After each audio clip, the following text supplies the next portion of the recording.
Eh bien, c'est tout le monde, c'est Tuls et compagnie, on espère que vous allez bien. Aujourd'hui, nouvelle vidéo. Donc vidéo de retour de brocante. On a effectué plusieurs achats, donc sur différentes brocantes, sur différentes périodes. Il y a beaucoup de véhicules assez anciens, donc notamment dans la vidéo du Super King, donc de chez Matchbox. Donc ça va changer un peu, du blister, des véhicules également en loose. Vraiment de très belles choses. A tout de suite. On débute la vidéo par deux majorettes. Donc tout d'abord, une Volvo Break. Donc ça c'est un peu un classique de la collection. Donc en très bon état. Vraiment, pas un pet, c'est vraiment plaisant. Donc elle a encore évidemment à l'arrière son coffre qui est vraiment tout neuf, hein, celui-ci. On voit que ça n'a pas beaucoup joué, je pense, parce qu'il est vraiment encore en très bon état. Les jantes comme on connaît, donc cette fois-ci une majorette made in France, hein, comme d'habitude.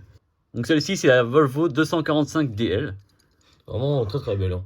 C'est que les petits vitrages comme ça, bien complets comme ça, c'est vraiment super. Voilà, donc vitrage teinté. Notamment existé en jaune et en rouge. Voilà, donc là on l'avait déjà présenté en jaune, hein, dans les vidéos de majorette.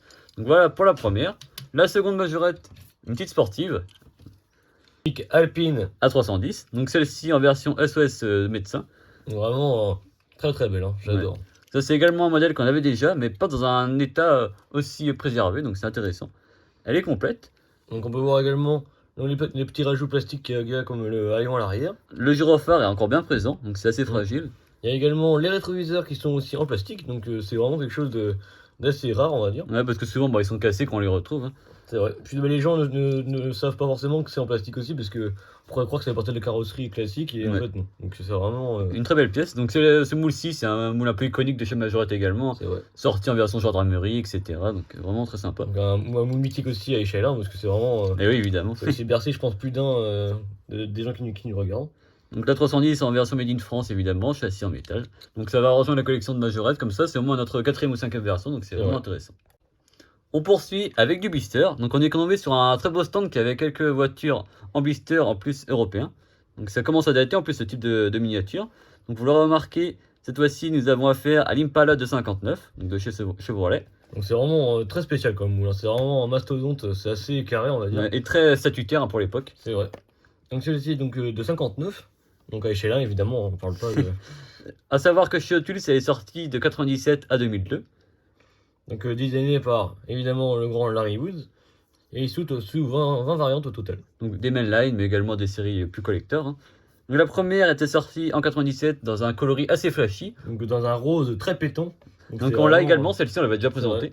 Donc avec des jantes LW en version dorée comme ça, qui vont vraiment bien également. Bah, ça représente vraiment l'époque custom des années 90-2000, hein. C'est vrai. Donc il est fabriqué en Malaisie. Concernant celle-ci, on retrouve les mêmes jantes, encore une fois dorées. On trouve ici une décoration assez psychédélique, mais qui correspond au type du véhicule. Ouais, nous c'est pas notre nous c'est pas ce qu'on c'est pas vers quoi on irait, mais on va dire que ça va plutôt bien ce moule-ci, je trouve. Et ça représente vraiment la scène de l'époque également au niveau custom. Pas de décoration à l'arrière, mais on retrouve une décoration latérale, vraiment des beaux décors. À savoir donc le châssis également a un châssis complètement doré, enfin chromé, mais version or un peu. Assez détaillé, n'empêche, hein, c'est vraiment intéressant. Donc en plastique. C'est assez rigolo de voir un blister européen ancien, parce que souvent on achetait des véhicules importés qui ont un blister américain, donc là c'est plutôt rare. L'Impala de 59, c'est la seconde génération d'Impala chez Chevrolet. Elle est sortie de 59 à 1960, sous plus de presque 500 000 exemplaires. Ouais, vraiment un véritable succès. Exact. Donc vraiment assez énorme. Le nom Impala provient de l'animal et de la race d'antilope qui est présente notamment en Afrique. Donc c'est pour ça que ça fait un peu référence notamment à la vitesse, toutes les connotations un peu, on va dire, majestueuses, tout ça de l'animal. Ce véhicule-ci était l'un des plus vendus aux États-Unis. Et du coup, il l'a été pendant toute la décennie. Donc c'est vraiment assez incroyable quand même. Notamment, ce modèle-là est connu pour ses grandes ailes inspirées par l'aviation. C'est vraiment incroyable. Et c'est vrai qu'aujourd'hui, on voit plus ce type de véhicule dans les gammes actuelles. C'est vraiment assez majestueux et impressionnant parce que la longueur, c'est incroyable. En vrai, taille échelle 1, c'est vraiment énorme. Passons maintenant à un véhicule vraiment assez atypique. Une magnifique Corgi. Donc c'est la Bertone Carabo, ou également connue sous le nom de Alfa Romeo Carabo. Donc celle-ci, donc elle est en Corgi. Donc c'est vraiment c'est assez rare quand même. On en voit de moins en moins des Corgis quand même, ou des Corgis comme disent certains aussi. C'est la version anglaise. Ce moule-ci également sorti chez Matchbox. Donc nous on l'avait que en Matchbox pour le moment, et donc là on la rentre en version Corgi. C'est pour ça que ça nous fait vraiment bizarre d'en avoir une comme dans cette version-là. En plus c'est la même couleur, donc c'est vraiment rigolo. On voit que celle-ci est par contre un peu plus haute. On voit qu'elle est plutôt typée tout terrain parce qu'on voit la garde au sol par rapport à la Matchbox. C'est assez rigolo de voir la différence. Donc l'Alfa Romeo Carabo était un concept car présenté pour la première fois au Salon d'automobile de Paris en 1968. Donc c'était quand même hyper futuriste quand même pour l'époque, hein, parce que vraiment, faut se dire, c'était ça il y a plus de 50 ans de ça du coup, Ouais, maintenant. franchement, elle est C'était magnifique. quand même, Hein. ouais, Dans une vraiment. couleur verte comme ça représente vraiment les années 60, bah, tout ce qu'on aime, hein, vraiment. Donc celle-ci a été conçue par Marcello Gandini, donc c'est vraiment Un des plus grands un des designers plus grands qui nous designers, a quitté il n'y a pas si longtemps que ça d'ailleurs. Qui avait était- notamment fait la Miura. Donc le responsable du design chez Burton. Son nom est dérivé des carabes, donc c'était une espèce de coléoptère, donc forcément on parle de l'insecte quand on dit ça. Donc on retrouve également cette inspiration dans les portes en élytre donc du véhicule, donc c'était vraiment très spécial. Hein. Ouais, magnifique. Il n'y a pas vraiment, beaucoup de choses qui lui ressemblent hein, au niveau concept, etc. C'est vrai. Mais même je suis persuadé que tu auras on va dire cette carrosserie-là au goût du jour d'aujourd'hui. Ce sera encore actuel. Ce serait encore actuel. Ça a pas pris de ride. Enfin, faut s'en mettre dans le contexte, on va dire, mais quand tu vois même les prises, enfin, le design est vraiment très assuré comme ça. Ouais, puis même par rapport à la prise au vent, tout ça, on parle aujourd'hui de beaucoup d'efficience, tout ça, bah là c'était déjà le cas à l'époque. Et on retrouve également des références par rapport à l'insecte au niveau des couleurs, donc le vert et l'orange comme l'insecte, comme le coléoptère. Le concept, lui, est vert et non pas violet comme les miniatures. Donc la Carabo est basée sur le châssis de l'Alfa Romeo 33 Stradale, donc c'est vraiment Également une voiture incroyable. Ouais, magnifique. Donc avec son moteur, le magnifique V8. Qui développe plus de 200 chevaux. Voilà, donc c'est vraiment magnifique. Hein. La voiture atteint une vitesse max de 250 km/h. Donc Marcello Gandini reprendra plusieurs aspects de la Carabo dans la fameuse Lamborghini Countach. C'est vrai qu'on retrouve un peu les lignes comme ça, très sculptées comme ça. Donc, notamment une carrosserie très basse et les angles, etc. Les portes en élytre, évidemment. Très assuré comme ça, c'est vraiment. C'est sûr, on voit bien le style quand même. On a la patte Gandini. La patte Gandini. Là. Pour la Corgi, on retrouve un châssis en métal. Donc à l'époque, les Corgi ou les Corgi de cette époque-là, qui étaient des gammes vraiment un peu comme les Hot Wheels Redline, etc. On pouvait à l'époque ils copier un peu le nom en utilisant un nom With Wheels pour faire un peu, je pense, copier un peu les Hot Wheels, tout ce qui faisait un peu référence à ça pour mieux vendre, je pense, à l'époque. Donc celle-ci fabriquée en Angleterre. Donc voici pour ce modèle-là qu'on n'avait pas encore dans la collection. On poursuit dans les 70 avec cette fois-ci un Super King. Donc on n'en présente pas souvent sur la chaîne, mais on en a beaucoup, pas mal en boîte notamment. Des camions, des voitures également. Donc là on a affaire à un DAF. Celui-ci est en très bon état. C'est vraiment un moule, je pense que c'est vraiment des camions qu'on a beaucoup vu, je pense, à l'échelle 1 à l'époque. Nous, forcément, nous, on n'a pas connu cela, mais je pense que nos parents, même nos grands-parents, je pense qu'ils ont connu tous ces camions-là sur la route. Donc peut-être C'est-à-dire une belle époque quand même. Hein. Donc celui-ci, vraiment très beau. Donc je sais pas si le cas fait référence à une entreprise qui a existé ou pas. N'hésitez pas à nous le mettre en commentaire. Celui-ci est complet, à savoir qu'il a donc sa bâche, également ses palettes. Celui-ci était vendu avec des fenwick rouges qui sont spécifiques avec leurs fourches différentes par rapport à l'autre modèle qui est très connu chez Matchbox. On les a également.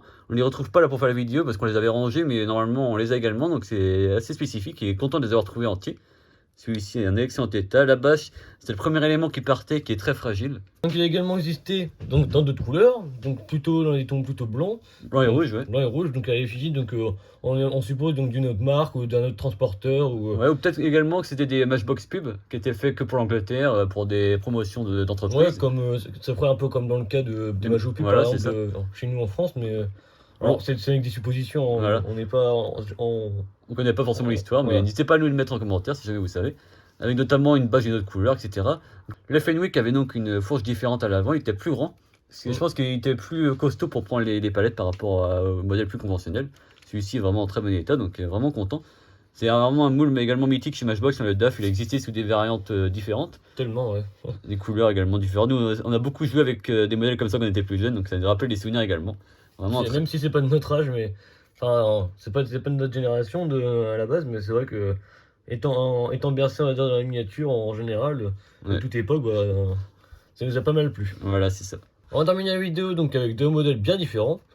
Tout d'abord, un véhicule assez classique qu'on présente souvent sur la chaîne YouTube, des pick-up américains. Donc le magnifique Ford F-150 DE, donc de 79. Donc c'est déjà plus récent déjà, ouais. Que ce qu'on peut voir. Notamment des véhicules des 50, etc. Donc là, on le retrouve dans un blister également européen. Donc on l'a acheté au même propriétaire que l'Impala. Il est vraiment en très bon état, franchement celui-ci magnifique. C'est C'est rare de trouver des boosters aussi propres pour son Ouais. colorage. En plus, celui-ci est équipé d'un hardtop à l'arrière, donc c'est également intéressant. Mm. Ça change un peu. Donc ce moule-ci produit donc depuis 99 et toujours produit aujourd'hui. Les premières versions, et notamment des versions souvent connues, c'est des reproductions du véhicule du patron de Walmart, qui est tout rouge avec l'équipement à l'arrière, etc., que vous avez déjà présenté. Donc vraiment superbe aussi. Donc celui-ci designé par Michael Collins, donc encore un designer Ouais, très célèbre chez Mattel. d'un beau renom. Donc sorti sous 13 variantes différentes. Donc le nôtre est donc de 2000, donc en mainline évidemment, comme vous pouvez le voir, fabriqué en Malaisie, et cette fois-ci, celui-ci a les magnifiques jantes 5SP. Ça lui va vraiment très bien, en plus c'est très réaliste pour l'époque. C'est en cohérence avec le reste, je trouve, Ouais. donc c'est vraiment super. Il est vraiment très beau ce moule-là, et c'est rigolo parce que là on voit un véhicule qui est vraiment très grand, et ça reflète vraiment la réalité par rapport au véhicule à l'échelle 1 qui est vraiment très grand pour le modèle, c'est vraiment quelques mètres hein, par rapport au véhicule européen. C'est vrai. Donc celui-ci correspond à la 6e génération de Ford F-150, et donc produite de 1973 à 1979, donc c'est vraiment voilà, l'équivalent de 6 ans de production. Ouais, la belle période hein, pour les voitures. A savoir qu'en 78, il devient le véhicule le plus vendu des États-Unis.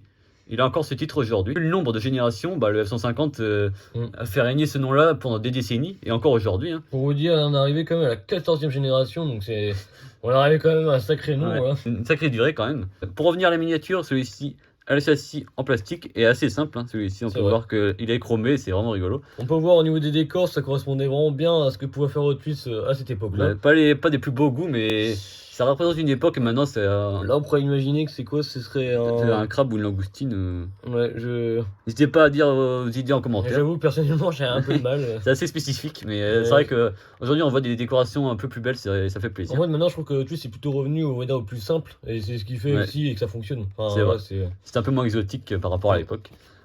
Pour l'arrière du blister, on voit que c'était très simple et assez sobre pour l'époque. Voir l'année de licence, etc. Vraiment très sympa. Pour terminer la vidéo, on va passer sur une très belle italienne. Là, ça change un peu, on change de constructeur également. On retrouve une CQ. Donc c'est la magnifique 288 GTO, donc c'est vraiment un modèle assez mythique de chez Ferrari. Une des premières hypercars pour l'époque. Celle-ci, elle est en excellent état. Si vous vous souvenez bien, vous avez déjà présenté la F40, donc ça vient du même propriétaire. Celle-ci en très très bon état. Vraiment, il n'y a pas un pet, il manquerait juste le blister à la limite pour qu'elle soit parfaite. Donc celle-ci fabriquée dans les années 80 chez CQ, celle-ci en métal, vraiment très bien faite. Donc ce modèle-ci à échelle 1, c'est vraiment très très prisé parce qu'en fait il y a eu très peu d'exemplaires. Donc il y a eu que 272 exemplaires, donc V8, donc entre 84 et 85, donc c'est assez restreint on va dire comme première production. Donc c'est vraiment ce qui fait la rareté du véhicule. Donc maintenant chez CQ on a celle-ci et les F40, donc ça permet de compléter nos supercars et ça change un peu de souvent les Volkswagen qu'on peut avoir, etc. Et c'est assez rigolo de voir une voiture italienne chez un fabricant allemand parce que souvent ils faisaient les véhicules de leur continent avant de faire autre chose. Donc là ça change un peu. Donc c'est vraiment tout neuf quand même, il n'y a pas un pet, c'est assez plaisant. Même le pare-brise, c'est vraiment très bon. Même il préférerait avoir un mini pet peinture, mais non, il n'y a rien du tout. Elle a vite rejoindre une petite boîte en plastique pour la protéger, puis elle est vraiment parfaite. On arrive donc à la fin de la vidéo. Si elle vous a plu, n'hésitez pas à lâcher un pouce bleu, à vous abonner sur ce là. Petite cloche pour ne louper aucune prochaine vidéo. N'hésitez pas également à nous dire dans les commentaires si vous possédez un modèle semblable à ce qu'on vous a présenté. Également à nous dire si vous avez un modèle préféré d'un vidéo. Du coup, ce serait quoi ton modèle préféré? Pour moi, j'adore la Ferrari, mais également le DAF comme ça, c'est vraiment sympa et ça rappelle des souvenirs. Donc voilà mes petits préférés. Non, mais en vrai, alors, c'est vrai que c'est assez sympa comme camion. C'est vrai que c'est assez plaisant. Puis surtout dans cet état-là, c'est vrai que c'est pas mal. Moi, je dirais aussi la petite Alpine aussi parce que ça, c'est aussi assez mythique comme moule aussi. Puis dans cette décoration-là, ça est vraiment bien. Donc, dans cet état-là, c'est assez plaisant d'en trouver quoi. C'est assez joli. À plus.